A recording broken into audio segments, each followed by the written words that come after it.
My name is Barry Thomas and welcome to Live Well with Barrie. This show is about improving your life mentally, physically and spiritually. Over the next couple of weeks we'll be having some great guests sharing their wonderful experiences with you, and hopefully you can take the information and use it to make your life better.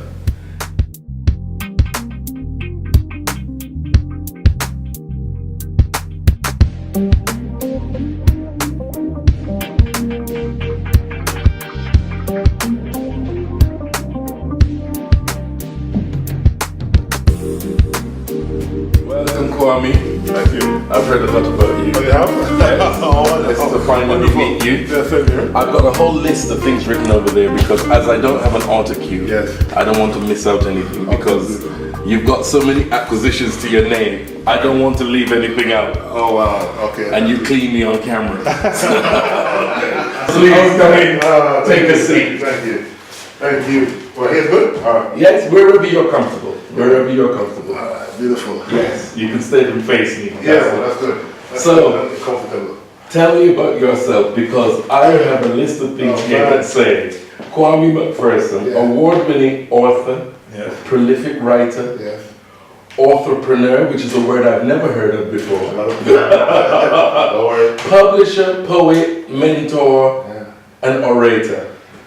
So you look about 30. Thank you. So you must have started when you were 4, because I don't know how you got all that fitted in 30 years. So tell me, where did the journey start? From the day I was born. And I always say that. And from the day I was born, my journey. Well, that's where the journey begins, Yeah, correct? yeah, Yeah, you're absolutely right. The way this it started, I guess maybe it was 6 or 7 when I had a lot of family issues which can come back to later on. Right, I grew up in the Caribbean, I grew up in Jamaica. right.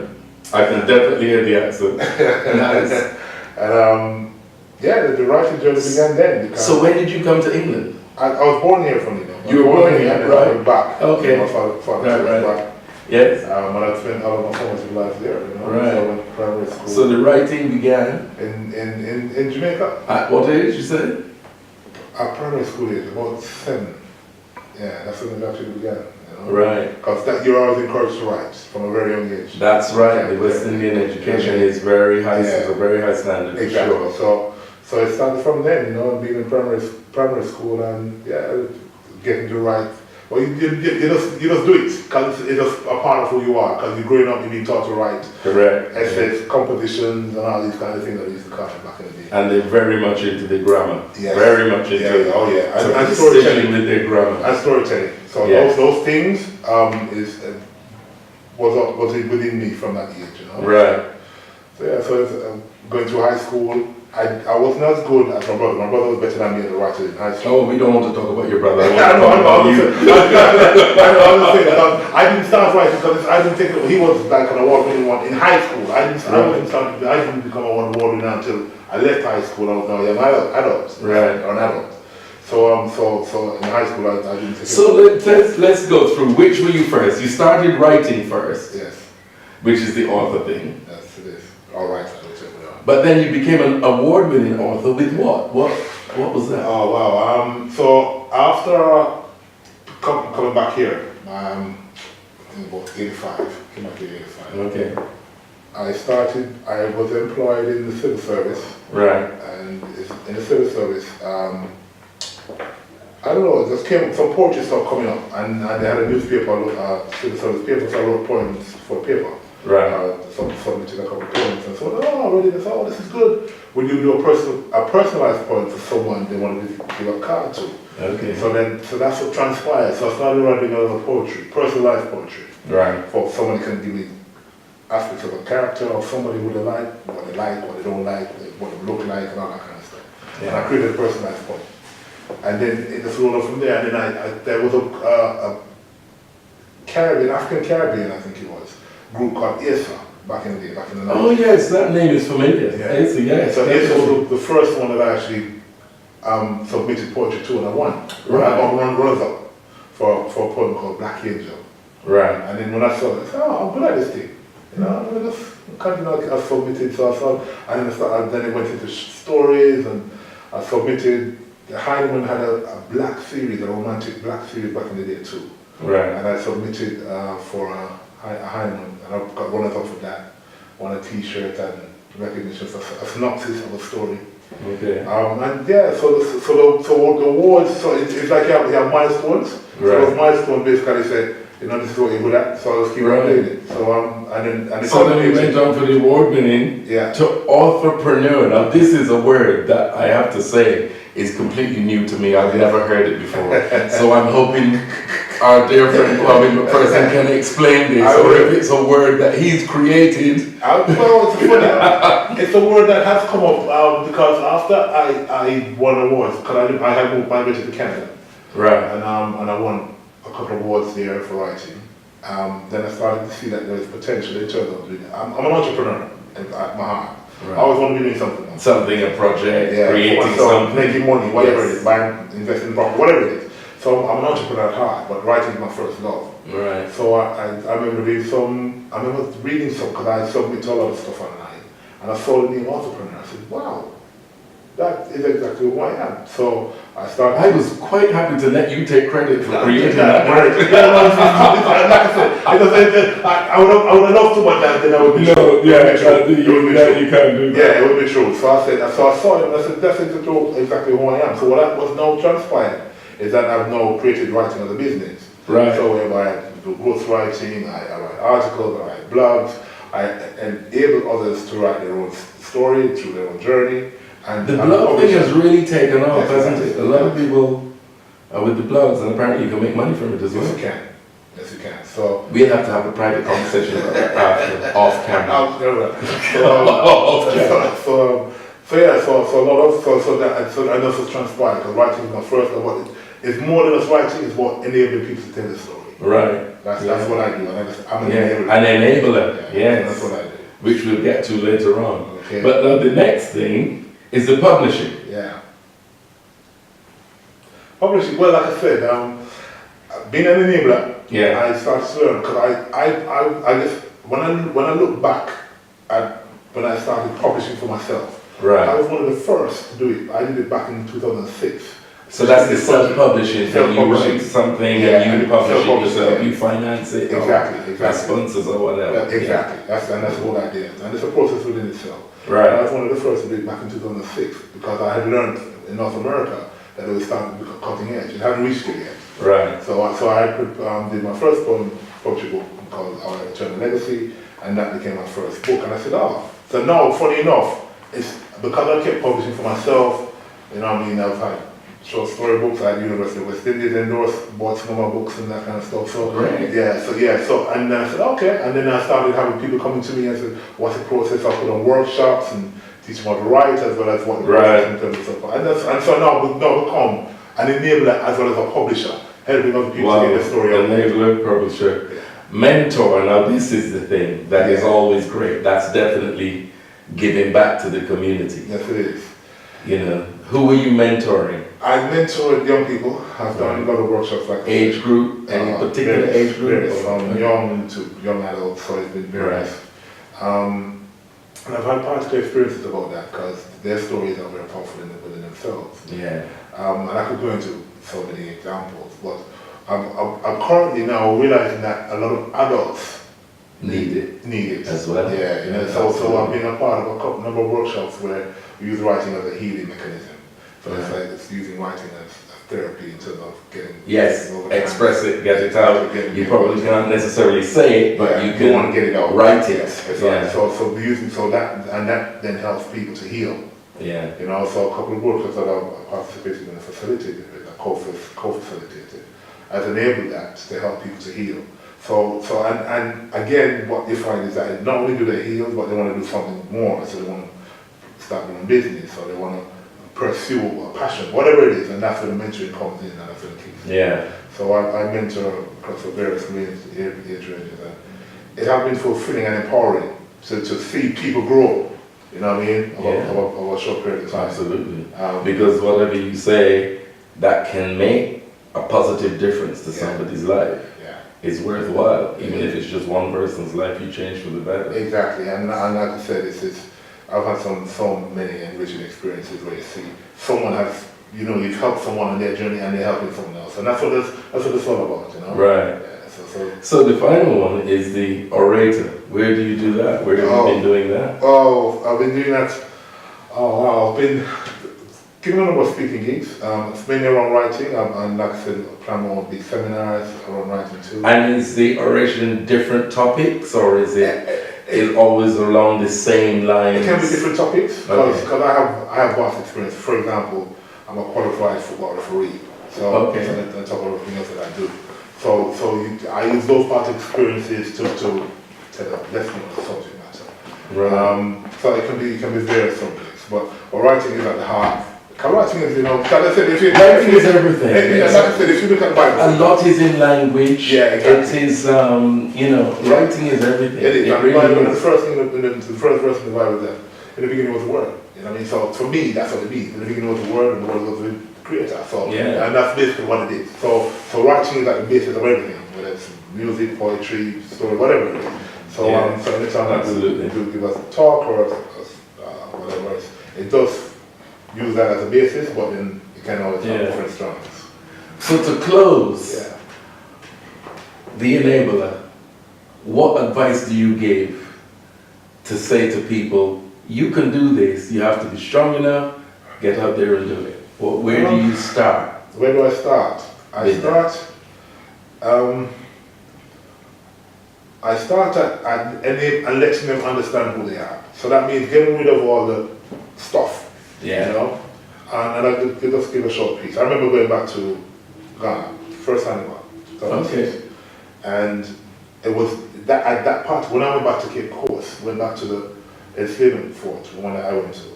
And it was at that point I was stripped naked, if that makes sense. I began to understand what it meant to be someone, an African from the Caribbean. Right, the Caribbean. And so you get back to the essence of who you are. And that's what I always say to anyone, is that it's just a matter of stripping away the layers, stripping away the stuff. You know what I mean? No matter what qualification you have, no matter what job you have, doesn't matter what the experiences that you've been through, who are you as a human being here today? And what is it about you that you can do to help other people but empower yourself? You know what I mean? And like I said, for me, that part of the experience showed that one of my experiences in comparison to what my ancestors went through is nothing. Nothing. There's no comparison. So that means that who am I? What am I here for? What's my purpose? And that's what I try to do, is just strip away the layers and get to the core of an individual. So how did you come to that point where you thought, this is my purpose? Because I know a lot of people, they do jobs they enjoy, they're participating in things that they love, but they're not really fulfilling their purpose. Yeah, it's interesting because the first book, like I mentioned before, Our Eternal Legacy, I had what people call a dream or a vision. You know? Right. And so for me, I was going through a part of the stage of my life, I was at my lowest point, actually. Yeah. And I had this vision or this dream, and it showed me as an orator, as a scribe, writing about what our ancestors were going through. Right. And the funny pieces that I've written, some pieces that I've written today are very poignant in that experience. Yeah. So that's what enabled me to understand who I am.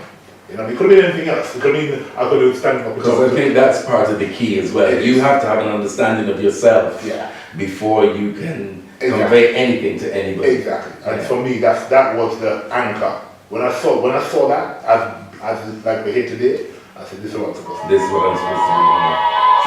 Well, we have another interesting guest. Her name is Maya.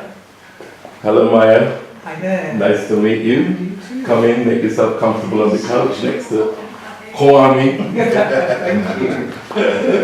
Thank you. I'm fortunate to have two very interesting guests here. Okay, don't get too friendly.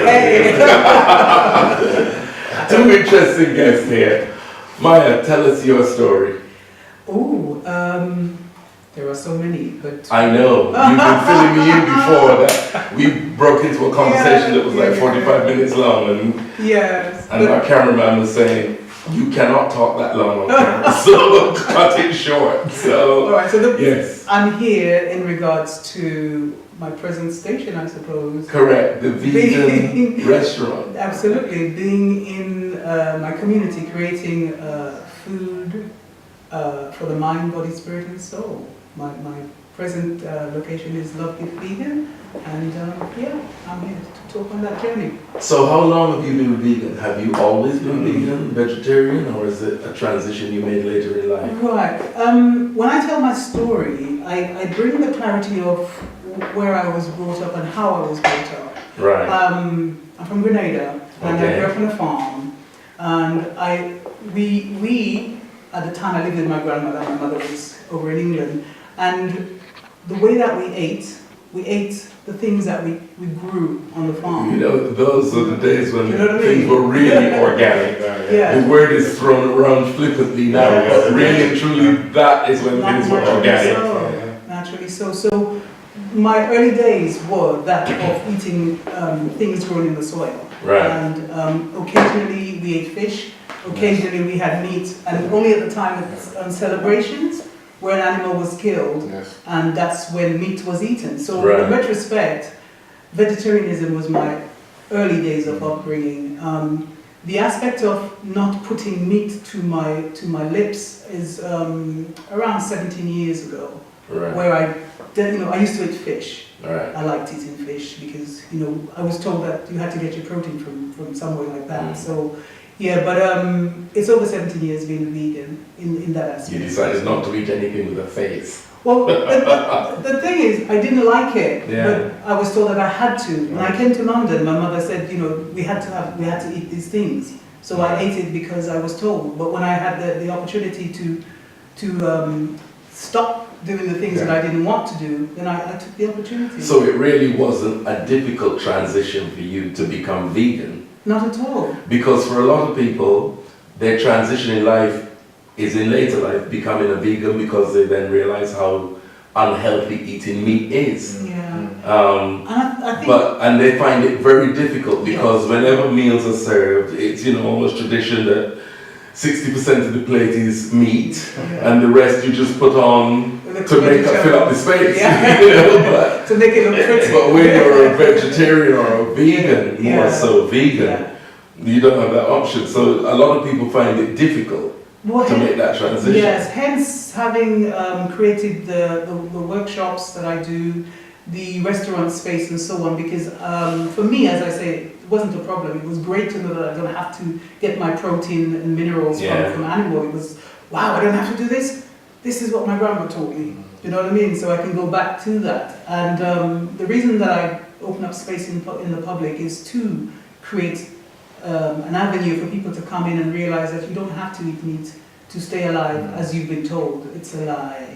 Absolutely. So, I mean, the protein comes from what we eat all the time, the rice and peas, yes, the peas, the beans, vegetables, the pulses. right, The protein is in there. And then the factor is the animals are eating those things to That's get their protein. Then we go eat the animals thinking that's how we get the protein. What about you, Kwame? Do you eat meat? No. No. I must admit, I dabble with chicken and fish, Yeah. but I don't eat red meat, basically. Yeah. Mm. So where is your restaurant? It's in Broccoli, SC23 1NH. Is it by that roundabout, the two little roundabouts? I presume so, if that's what you call it. Yes, I'm sure. I think I've seen it. Okay. A small world. It's, A yes, small I'm still world. building on it. It's a new space that I have at the moment. How long have you had it? This particular one, and I use the word particular because I've been doing this for, like I said, over Well, you're another entrepreneur yourself, aren't you? You've done a bit of this, a bit of that. Like this one here, I've got another list here. Yeah. My cameraman is giving me so much work. That's what it's all about. Who says that you have to stay in one field? Absolutely. You know what I mean? You do the things you love. Yeah, we're so multifaceted. But then, So you've had this space how long? just over a year and a couple of months. But prior to that, I had another space that I worked from in Crystal Palace. So I did the Crystal Palace one. So you're Southeast London based? For the moment, For the moment. yeah. Let's Until the next thing? until the next one. Yeah, that's the whole idea. Sorry, is that the one that I've been to? Yes. Yeah, okay. Oh, so you told me. You see, I saw this love affair going on the side. Big kissing up and hugging up. Well, hey. He's my brother. He's my brother. Yeah, I've met him before. Oh, you've had that before? Yeah, I've met him Okay. before. So I'm the only one here that's missing out? You're very welcome. Okay. Thanks for that. Oh my goodness. Yes. So tell me about this cookery book. Right, I've written a cookery Because you're an book. entrepreneur yourself, aren't you? I Can am use that. that word, I love it. Yeah, Entrepreneur. it's Coffee's opened my world to something. Yeah, it's magical. I've written a cookbook which I've had sitting there for quite a while because the intention of this one is my journey into food. Right. So I've written in this book about, as I've said, growing up in the Caribbean, on a farm, understanding how to plant, understanding when the seasons are for reaping and so on and so forth. So I've written the whole journey to explain why now when I speak on veganism that it's nothing new because everyone. Now this is the second book that you're talking about because you said you had one published prior to that. 2005. 2005, I yeah. self-published that myself. Right, okay. I did. Here goes the I did. entrepreneurial thing I again. did. This is a very small journal with regards But to this one is more of an autobiography. This one, yes, contains with recipes, my journey, pictures of myself as a child with my grandma, and then I love this woman. She's gonna publish pictures of herself from a child. I know that Who was publishes pictures of themselves from a child? You should see the after, some of the pictures. I love it. Yeah, Praise God. yeah, it's been a while trying to collate all those things together. So because it's about the journey of, because a lot of time people say Caribbean people vegan. What's that about? You eat jerk chicken and so on. I get this all the time. Yeah. But when I say, well, naturally, my upbringing was that of eating from the soil. Yeah, that was still is a way of life for many. So people. you're getting serious about publishing this book. It's not going to just be collated and sit there. No, it's important. It's got to get out there Because if you want to get out, this is the man to see. Oh, yeah, I heard You that. can find it and he can help you publish. Absolutely. Great. The information is in there tells not only my talking about my journey, but it also talks about what food values are important to each individual. That's interesting. And these are the things that we don't understand. The food values, why we eat it, when we should eat it, how we should eat it in terms of combining, and so on and so forth. And then I also speak on the spirituality of food. Food is not just a physical thing, it's also a spiritual thing. It has energy. And because of that, if we know how to eat properly, we're supposed to heal ourselves and keep ourselves well. Well, I always say this because I think that a lot of medication is replicating what you can get from natural things. Absolutely. The ginger, the turmeric, the cinnamon and things like that. But it's many people that knowledge hasn't been handed down, so they don't know how to use it. This is it. So hence what I'm saying with the book, and I'm taking my time to make sure that I put all the right information in there, because we are our own healers. True. And you are what you eat. It's another statement that's It's absolutely true, because your body regenerates from what you eat. Yes. So if you don't eat healthy stuff, your body regenerates on rubbish. This is it. So it really is that. This is it. So the whole preparation of bringing forth this book, having the space, doing the workshops, speaking to people, to bring back into their knowingness that, I am my healer. I am, my doctor. I'm supposed to be that. I'm supposed to put things back into my being to keep me nourished, to keep my brain alert, and so on and so forth. It's not about going into the supermarket and picking up ready-made things, because it can't keep you well.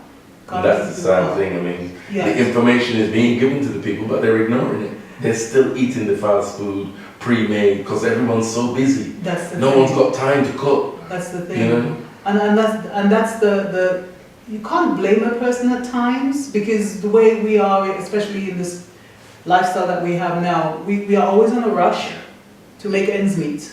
Do you know what I mean? Whereas the simplicity of, if you took time and you took the consideration of what you're putting in, and into the simpleness of making time for self, then you'll have a better lifestyle overall. Absolutely. Overall. So the recipes in the book, what is the style of cuisine, or is it eclectic? Is it European, Caribbean? Right. What is it predominantly? I would use the word eclectic, because my aspect of the Caribbean is the whole versatility of our history.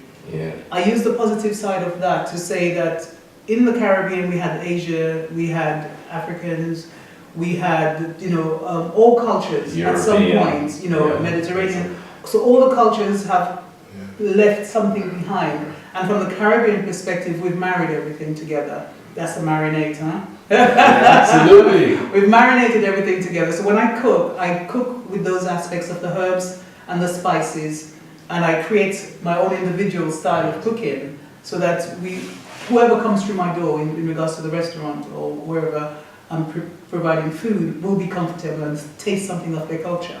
Nice. You know, so hence the nature of Caribbean cuisine, but Caribbean cuisine is that of all cultures in one, if you understand.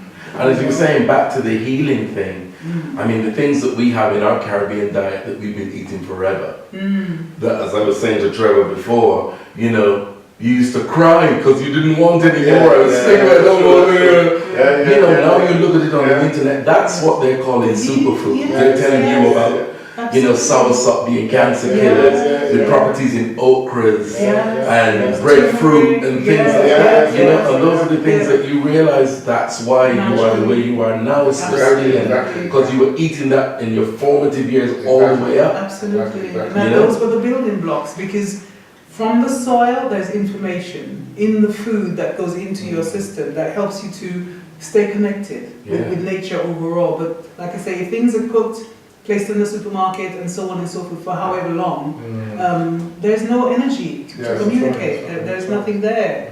So hence what we're having right now, a lot of illnesses, which is preventable, but if you don't know, you don't know. And I'm not pointing fingers, but in truth, there's enough information out there now that we should be able to go out. This is the thing that is most disturbing, because with the whole diabetes and hypertension and high cholesterol, the information is out there now for you to be able to manage those things without medication, but still people are reticent. They're not grabbing hold of that information and using it to its full potential. Because we've become so complacent into the jobs, the 9 to 5. I was going to say, because I was going to say that, because what compounds all of that is stress. Yes. You know, especially when it comes to this ease. It's a lot of that compounds. And if you're eating the wrong food and it's through dis-ease, then that's when the dis-ease could actually control. So stress also plays a large part of people being in imbalance. That's right. And I mean, not at peace, and they're stressed and tense and everything else. It's lack of understanding what food is. You know, lack of understanding. Food is the supplement to bring you back to your natural self. That's right. You know, for replenishing, for pleasure, of course. You know, because it's wonderful to share food. It's the most beautiful thing. For healing, for staying in alignment, for staying attuned to all of nature. You know, that's what food is. But that's absolutely it. You know, you have to stop and think, why am I eating this? Am I eating it just to be full? Or am I eating it for the nutritional value and what it can do for me? And that's why we're in a mess, because we don't have that guidelines anymore. When I say we don't, information is there, but we are too busy to take time. Some of us, not all of us. And the thing is that we also remember, because when we were growing up, our grandparents and our parents would always put, you know, when growing up and younger, but now we seem to be losing that story. That's it. They have continued. That's true. So there's a gap and a void. Well, it's that extended family thing that we came together, we ate together. That's right. You know, we shared history together. But now everyone is on a different, you know, a different thing. So we get consumed by something else rather than the pure energy of culture. Exactly. Because that's what it is. Well, for me, the whole purpose of Live Well with Barrie is about getting people to come on and give some information that we can put out there to the public to make their lives better. That's the whole purpose of it, physically, mentally, and holistically. So I'm going to ask each one of you, what would you say is the thing that you could give to somebody leaving this show to make their life better? Is that me first? You first. Ladies first, always. What can I give to make life better? I give of myself. And that of myself is always to have a presentation of welcoming someone, but welcoming with knowledge and information for empowerment. Because, you know, in conversation, I get to know where you are with you, so I can then get to know you, giving to you my knowledge, my experience, You know, the fact that I'm sitting before you in conversation, I can share what I know. You know, and that's what it is. I have knowledge on many things, but in regards to the food, I have knowledge in that, like I said, from a child. So when I speak of it, it's not the fact that I've, you know, from Dr. Mogolo or whomever, my grandma taught me. Right. Because she taught me, it's ingrained. You lived it. Yeah. You lived it. It's ingrained. I've learned other things in the progression of growing up. Right. But then, you know, for me, the balancing factor is, if my grandma says ginger is good for you, it is good for you. Do you know what I mean? True, you can argue with your grandmother. That's absolutely true. Turmeric, we grew turmeric. Now it's a superfood. My gosh, we used to dig it up and throw it away because there's so much of it. So much of it. Do you know what I mean? So I'm speaking from a place of knowing. Yeah. And in that knowingness, I have taken time out to research even further. So my background, looking into Ayurvedic lifestyle, looking into, you know, the Caribbean lifestyle, looking into all knowledge of information regarding health, wellness. And when I say that, I'm not just talking about food for my mouth and for my stomach. I'm talking about the mind, the body, the spirit, and the soul. Yeah, that's what all those it's all factors about, of food. Because it's all You know, connected. it's They're all not separate connected. things. Yeah. The mind, the body, the spiritual, they're not separate things, they're connected. Yeah, it's connected. And then to empower people to take time to feed themselves. And when I say again feed, I don't mean just from the plate, but to feed the right things into your mind, into your body, into your soul, to be wholesome. So when you are with yourself, you don't have that discomfort. Right. You know, so if you're in my company, you will have that vibration of, this lady's a bit crazy, but you know what? I can understand Crazy what is crazy good. is. I call that all the time. There you go. And my second question is, what is the one thing that you would say gives you joy? What gives You me can only choose one thing. one thing? Okay, wish. That's a difficult one. Just being with That's people. very cruel of me to throw that Oh, one. it is. That was unprepared. Wow. But that's cool because I know what makes me feel good. What makes me feel good is being in the company of people who are being themselves. Because there's no Does that blockage. include us? Yay!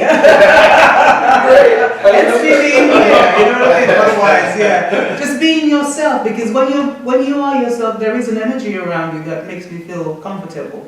And I can be And myself. I said when we which first is- met, Yeah. first thing I saw was feet up on the couch. Feet up on the couch. From home. very Right. happy. Isn't that what a couch is? So on to you, Kwame. Yeah, oh well. So what is your thing that you can leave us with today that It's is... interesting listening to Moya because I was thinking that we both have tools, you know what I mean? And even though mine is writing and hers is food, it's virtually the same thing, you know what I mean? Where she enables people through knowledge and get to understand what they're consuming, get to understand who they are in terms of being. Right. I extract that through enabling all of that, what takes place, to come out on paper. If that makes sense. So it's a way of, so somebody could be, like I was saying earlier, about being in a situation of disease, and that could be caused by stress or tension. And then obviously the food that they consume adds to that. But then it could be something else going on. You know what I mean? So my role, and my enabling role, is to extract what that going on is. You know what I mean? And then helping them at the other. Look at your life and eliminate the things bit by bit to see what is causing the problem. Exactly. So where food is important, as using writing as a tool is also important in my view. Because I wanted the dying craft that we have nowadays is writing. You know, especially handwriting. Oh, nobody can write. I mean, most of the time you see people's writing, it's like a spider crawling out of ink. It's ridiculous. I still write. Especially like But you know, you have to keep that up because it's very easy to get into the computer thing and typing everything out on a computer and you lose the art. And Exactly, skill. and funny enough, I think that through writing is where your spirit comes out too, in terms of how you put pen to paper, what comes out if you're writing a journal. So that essence, you know, is something that has also been us, and that's something that I encourage people to do, because I tell them to walk with a notebook and write when they get an idea, especially if they want to be interested in As you said earlier, you know, writing is a way of expressing, it's a way of therapy, it's a lot of things. So a lot can come to it. And the more you write, the more you read, the more you learn. Exactly. You know, you find a lot of people's vocabulary is limited because they don't read, they don't write, they don't. Exactly. So you know, the vocabulary is. And it's funny, one of the things that I've also experienced is that our stories across the diaspora, especially African diaspora, even though they're similar, they're different. And one thing we haven't been able to do quite proficiently is to combine them or to share. Right. You know, so one of the things because I travel around quite a bit, and I look at aspects of our story, you know, regardless whether in Americas, whether in the motherland, whether in Europe, and you see that stories are similar, but it's a way of combining them and sharing them. So like I said, so A lot can come from sharing. yeah, it comes from sharing, and so we learn so much about each other as a people, you know. So You realize, oh, it's not so different. no, We're actually quite similar. yes, yeah. And what's the one thing that brings you joy? One thing that brings me Or you can joy. choose one. One thing, being on the beach writing. Wow. That's for me. Lovely. Being in Jamaica, just to be specific. Okay. Because I have what I call my office, which Right. is Winfield Beach in Portland. Okay. That's the one thing that brings me joy. Right. Yeah. Beautiful. Yeah. That's the one. Well, thank you both for coming. Very interesting people. You've made me look good, and I appreciate that. And I'm coming to your restaurant You're very to get welcome. something to eat. And when I write my book, I'm coming to you to help me When would that publish. be? When would that be? When someone said when, they said okay, that's fine. When? When Yeah. I put you're not allowed to put me on the spot. Let's make this clear. Soon. Soon. Soon. Never coming. Thank you very much for coming, guys. Much appreciated. Lovely talking to you. Thank you. Thank